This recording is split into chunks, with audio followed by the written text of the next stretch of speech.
Welcome back to another edition of Coach's Corner brought to you by Fats Cafe. I'm your host, Caitlin Grasillo, and joining us today is women's softball coach, Coach Snyder. Thank you for joining us today, Coach. Thanks for having me.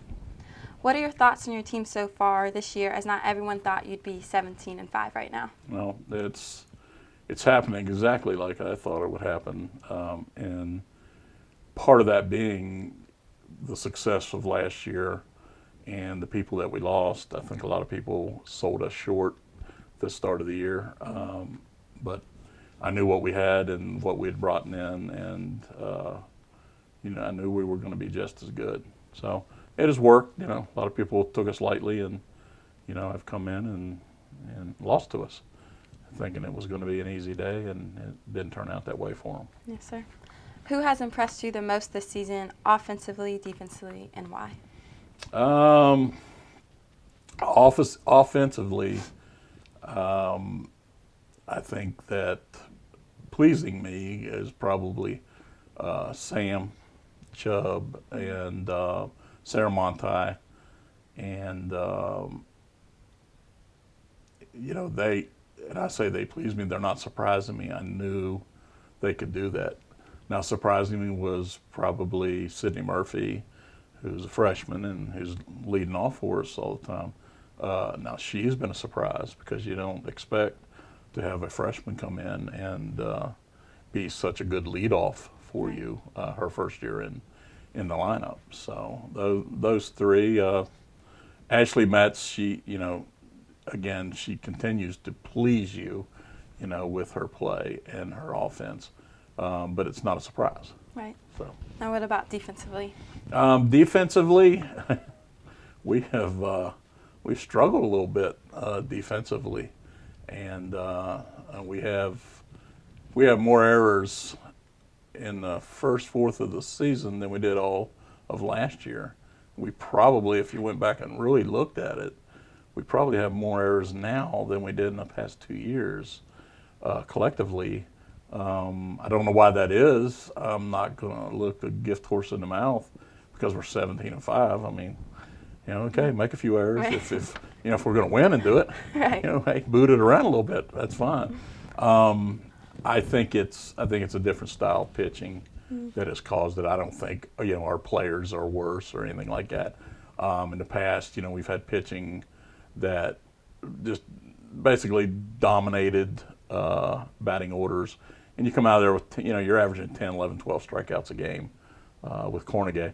Those opportunities to make mistakes aren't there. Right. So now with Cornegay gone, our pitchers are throwing well, but they're a different style, and that is they're getting batters to hit their pitch, and we have to make the defensive plays on it. Right. And I think it was just a matter of getting in sync with that pitching style, get your defense in sync with that we continue on and be successful, and it has.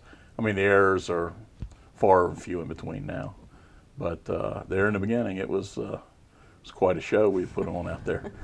So defensively, I guess what's going the best defensively is the pitching. So. Can you talk to us a little bit about the doubleheader against Columbus State, and how has your team reacted trailing in the first game, and what changed in your 6-run inning? The thing that we preach offensively is you got to see the pitcher first. Mm-hmm. Make her pitch to you in that first at bat, so that when you come around in the next at bat or two, you've seen it and you know what to expect, and that's the time to get your big hits. Of course, we want you to early on if you can, but it's not that big of a deal if you don't, because you're getting to see the pitcher and time the pitcher, and I think that's all that was. I mean, we went through Columbus State. Usually has good pitching, and she was, and it took us a time through to get her down, and then once we started hitting on her, I mean, then they were walking people, and and we took advantage of everything they gave, that came our way, and basically took it to them in that one inning. Yes, sir. Now I know you touched on how impressed you were with Sydney Kate Murphy's performance. In the second game against the Cougars, she launched her first homer. Can you talk a little bit about what you expect of her, and if she Well, has surpassed your expectations? yeah, I was surprised that it took that long to finally get her first home run. She's a very strong young lady. Works constantly. One of the hardest workers I've had. Is always out there swinging the bats, always doing things to make her game better. And it's a lot on a freshman.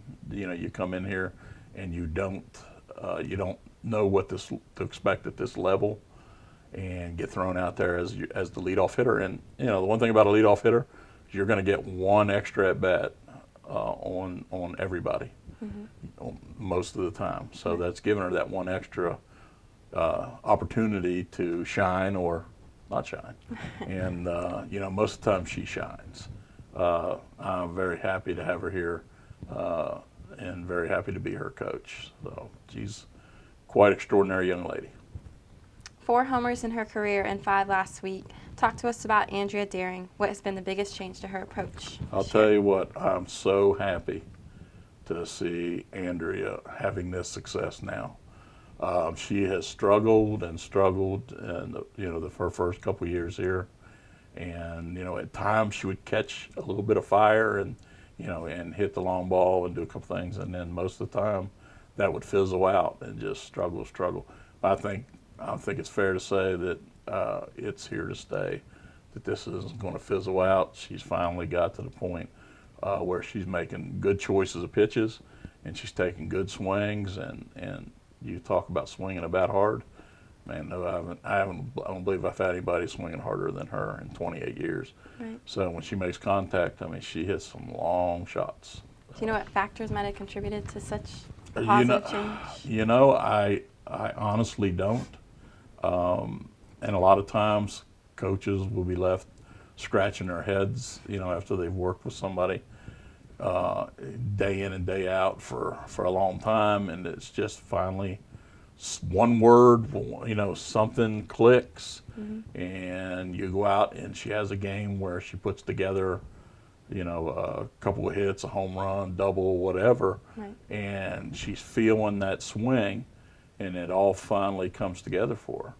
And so, I wish I knew exactly what it was that we said or did, but if I knew that, it probably would be making millions of dollars somewhere in Major League Baseball. But Another standout, Sarah Monti. She seems to have it all offensively and defensively.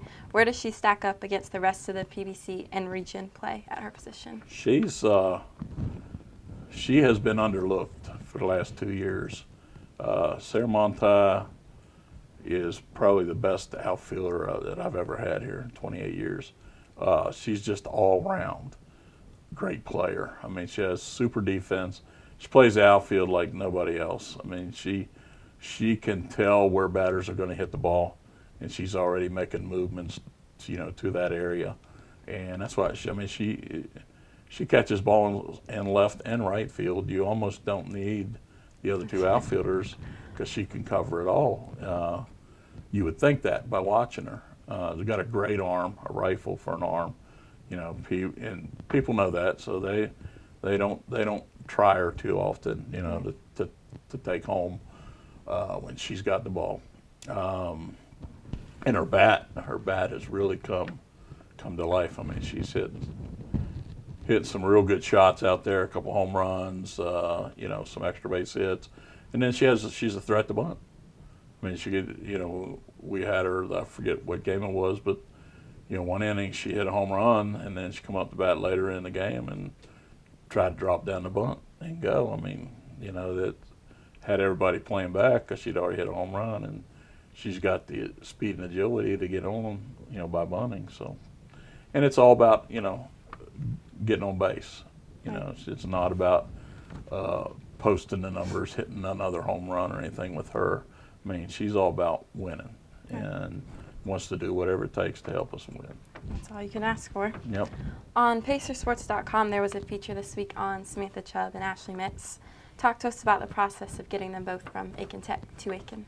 Well, it's with Metz, Ashley Metz. She came first, and we we had seen her. We knew we wanted to sign her, but we also were watching Sammy over there, and but she had another year, and lucky to us, Aiken Tech dropped their athletic programs, and so Sammy became available immediately as a freshman. Coming in as a sophomore, and so we wanted to make sure that we grabbed them both up. I think it worked out great, so that they got to play. Well, that Metz got to play her last 2 years with Sammy. So all total they've played 3 years side by side, and I think it was pretty good for them to be able to come to the same school and play there again. Right. And I think it was very lucky for us to have them to come to the same school and play there again. So Right. they're pretty good together. Now, Danielle Payne, did you expect the type of season you've seen from her? Oh yeah, Danielle Payne. She, I worked with her when she was about 10, 12 years old, playing in a travel ball team for a couple former players of mine, and I'd stop by their practice and work with her a little bit. I worked with her a little bit while she was at Aiken Tech. Great kid, love her to death, and tried to get her here after Aiken Tech, but she went up to Francis Marion and for whatever reason signed, and messed up a year of being here. So she went there. She didn't like it there, and she left school, and then just kind of out on her own, taking some classes here and there, and finally we got her to come back and play her senior year. So this was her last possible chance to play. I think she was thankful for the opportunity to do that, and and in turn we're very thankful that she decided to come back and do it and work as hard as she has in order to do that. I mean, when you haven't played in a year and a half, it takes its toll on you competitively. Right. And she's battled through that and has thrown some real good games for us. That's awesome. Let's talk about this week. Today you'll be facing Flagler, and then you travel to Young Harris on Friday. What will you need to do to come out ahead in those games? The same thing we've been doing. It's before every game that I tell our team that just come out, do the little things right, and if we do that, the big things take care of themselves. And I think we have really done a good job with recognizing the little things and trying to do them expertly, and it's paid off for us. And with the games that we've played, I think we not only have surprised a lot of people. I think a lot of our players are surprised on what has happened, and I think they're starting to see that and buy into what we're selling here. And that is to work hard, to go out and play hard, give us 100%, and just play to your level. If we play to our level, nobody can beat us. Right. And but once we don't, that's when good teams, and that's what we have left in the schedule. Good teams take advantage of you not playing up to your level, and next thing you're sitting there with a loss. So we've been doing a real good job. We're on a good run. And I think going in against Flagler, who's they're arguably have always been up towards the top in our conference, there'll be a tough team to beat. But we come out and do the same things we've been doing. There's no doubt in my mind we'll go 2-0 against them. Right. Now, bouncing off the surprise and excitement factor, how pleased are you with where y'all are in the PBC currently? Very, very pleased. The thing I'm not pleased about is, how the season has come about with all the rain outs and snow outs, and the bottle up effect that it has done to us, into this end of the year part of the season, because we're playing every other day. There's no time for our pitchers to rest, where before I had scheduled times where there'd be a day or two that they would have off to rest before playing some of our bigger games, Armstrong, North Georgia, Young Harris, those teams. And now we're going to be thrown right into the mix. So we'll see how how it works out for us. So far, so good. Right. We, of course, got to stay healthy, and knock on wood that happens. But, you know, in a way, I kind of like playing every other day, but again, it's not how I'd set it up, and so I don't like that part of it. But I think we'll, you know, I think we're going to come out well.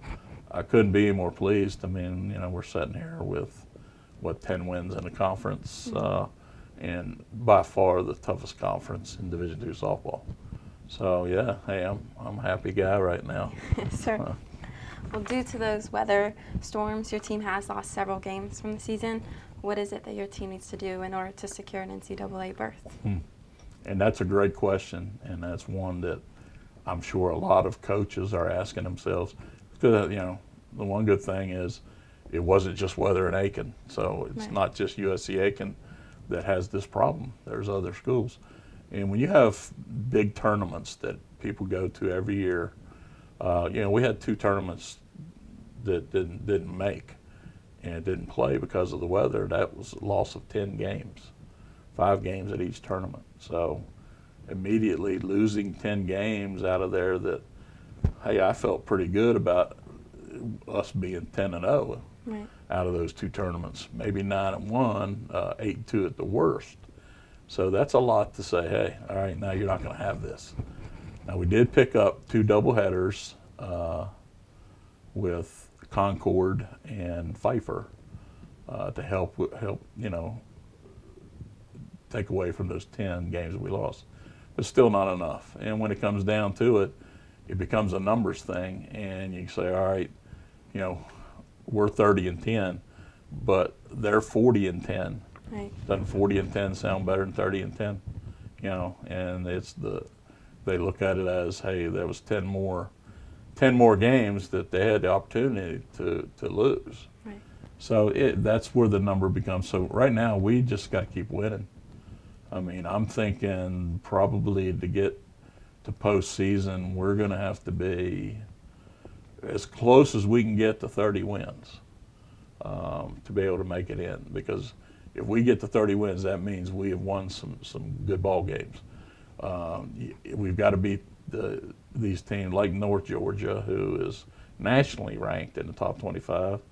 You know, to at the very least split with them would be great. Right. I mean, that gets you some added bonus points.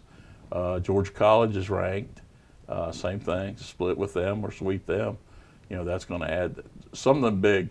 I've told the girls the whole time that we have to have that signature win. Mm-hmm. That's what we're looking for. That key big time signature win. Now we've had one, you know, with Lenore Ryan, split with them. Normally they're top 25, and always in the top in our region. And the same thing with Carson Newman. I mean, they're always up there also. We split with them, so there's 2 decent wins. Mm-hmm. Now we're looking for that really big signature win, and that's at North Georgia, Georgia College, that top 25 team that's ranked right now, that you go in there and take a win away from. So right. You do that and keep winning, and you know there's no way you don't make it to the regionals. Yes, sir. Well, Coach, we wish you the best of luck today with Flagler and this week with Young Harris. Thank you for joining us today. Always glad to be here. That wraps up another edition of Coach's Corner, brought to you by Fats Cafe. I'm your host, Caitlin Grasillo, joined by Coach Snyder. Thank you for watching.